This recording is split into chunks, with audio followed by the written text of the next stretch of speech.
Alguien en algún lado. Dalmiro Sáenz.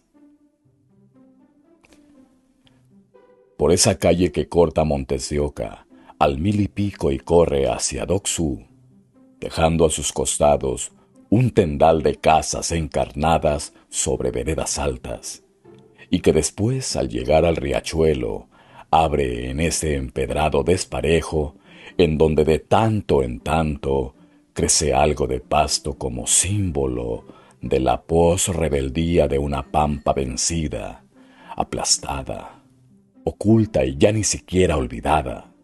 Camina Juanjo. Camina despacio, como si se alejase sobre una distancia ya pisoteada por el desdén y la costumbre. Pero en realidad está cada vez más cerca de algún lado que no es ese corralón de puertas de fierro, en donde se ha detenido, mientras suelta uno tras otro los botones del saco. Ni tampoco es esa otra casa que él ni siquiera ha mirado al seguir caminando, con el saco abierto sobre la cintura, de donde se asoma la culata de un Eibar 38 de caño recortado, y que unos instantes más tarde, después de abrir una puerta y atravesar un patio y empujar otra puerta, llevará en su mano apuntando hacia adelante y el dedo curvado y alerta sobre la cola del disparador. Andás de pesada, muchacho, le dijo el hombre sin sacar los ojos del arma que lo apuntaba. Sí, don Alejandro, contestó Juanjo. No estoy calzado, volvió a hablar el hombre señalando su cuerpo desarmado. ¿Para quién trabajas? ¿Para Boglietti? Sí, don Alejandro. Yo te puedo pagar mucho más que Boglietti. ¿No querés trabajar para mí? Sí, don Alejandro, después. ¿Después de qué? Tengo que pegarle una viaba. Me pagaron por adelantado. Subió el brazo entonces en un velocísimo movimiento y golpeó varias veces con su revólver la cara que retrocedía al principio pálida, después sangrante, después parcialmente cubierta por las manos empapadas que ahora bajaban hacia el bajo vientre, tan dolorido que cuando el zapato de Juanjo volvió a golpear, ya el hombre había caído hincado, balbuceando insultos, que pronto se acallaron cuando la boca quedó contra el suelo, como susurrando a la tierra la confidencia inútil de su odio. Juanjo le abrió la mano sobre las baldosas del piso y luego machacó con el taco los dedos abiertos. Después tomó el otro brazo que se extendía dócil a lo largo del cuerpo sin conciencia y lo dobló hacia atrás hasta el crujido.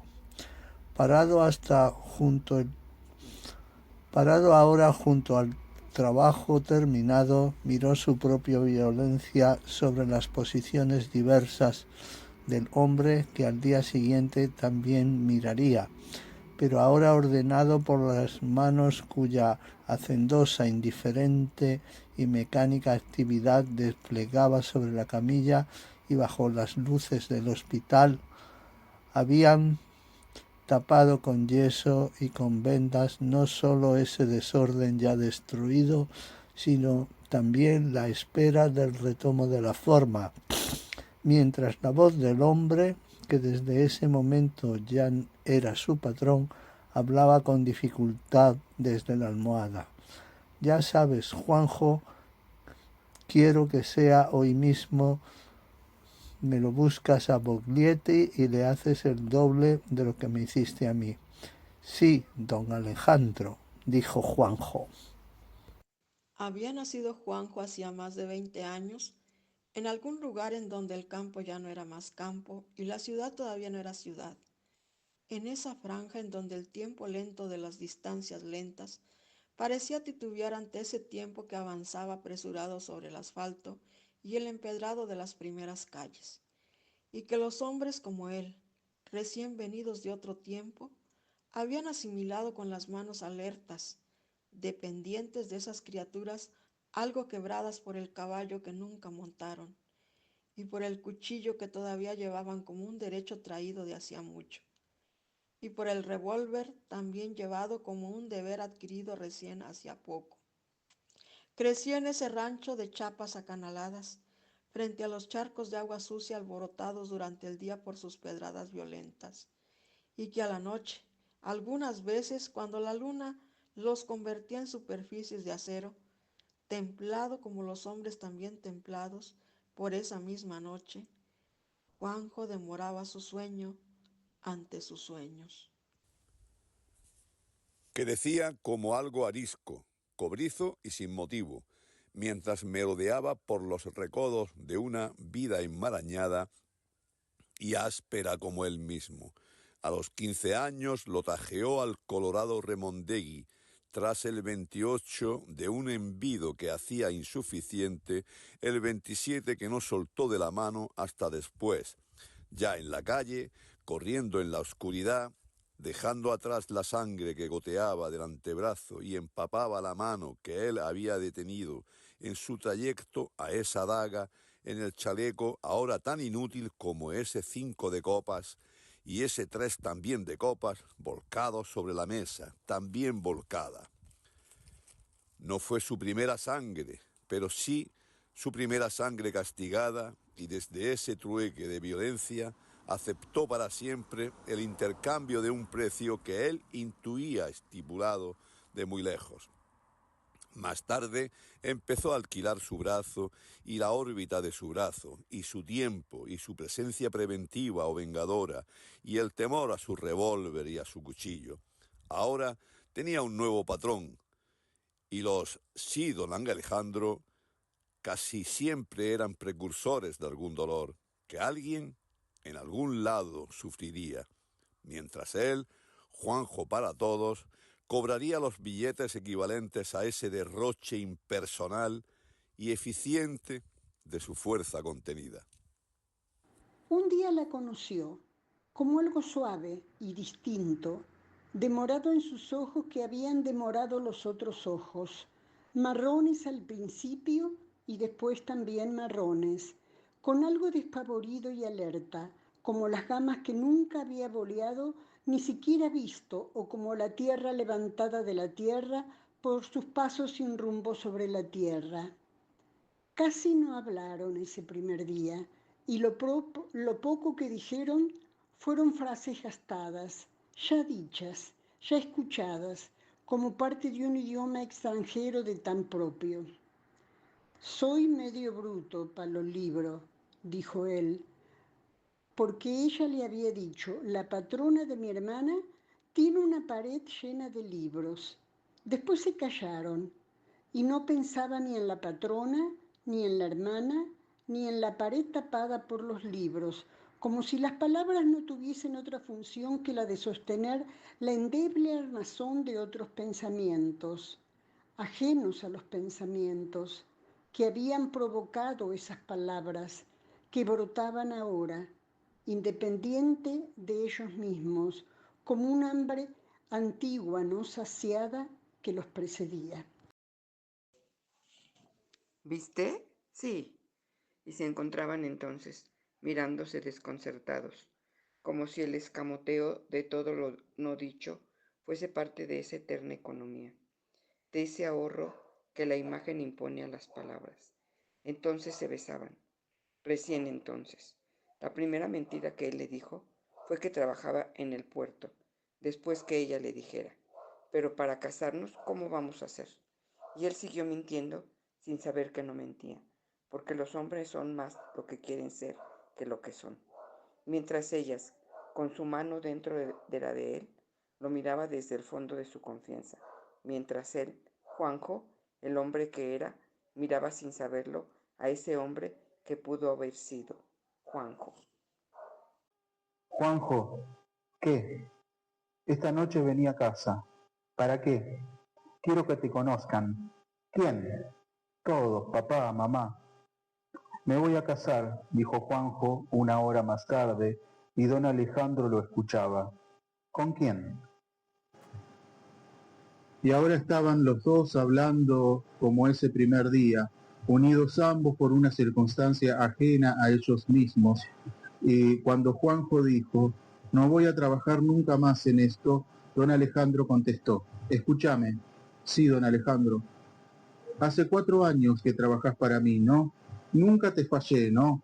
Con la cara nunca tuviste problema, ¿no? Te pagué todos tus trabajos, ¿no? Sí, don Alejandro. Y me vas a dejar ahora, así, sin tiempo para buscarme otro. Después sonrió, y la mano aquella que desde hacía 4 años se había movido ante los ojos de Juanjo en un único trayecto que empezaba en su bolsillo y terminaba unos cuantos centímetros delante de él, con 1 o 2 billetes entre sus dedos, ahora estaba sobre su hombro como algo muy cansado y tal vez triste. Anda nomás, muchacho. Sí, don Alejandro. Pero antes tenés que hacerme un trabajo. ¿Un trabajo? Sí, el último. Tenés que darle salsa a uno. Hoy mismo. ¿Podrás? Sí, don Alejandro. Y no se lo voy a cobrar. Es uno que trabaja en el frigorífico. Te voy a dar la foto del carnet del sindicato. Lo vas a ubicar fácil. Es un viejo. Le decís que yo tengo que verlo y lo llevas al galpón. Y ahí se lo das. Sí, don Alejandro. El viejo titubeó un poco antes de entrar al galpón, con la sospecha no solo en la cara, sino también en los pies que se detuvieron y en las manos que se apoyaron asustadas en el marco de la puerta. Pero el empujón lo hizo avanzar, y cuando balbuceó, ¿qué? Ya estaba en el suelo, sangrando por la ceja. Cuando Juanjo terminó, todavía volvió a patearle un poco más la cara, como un artesano, dando unos toques gratuitos al finalizar una obra.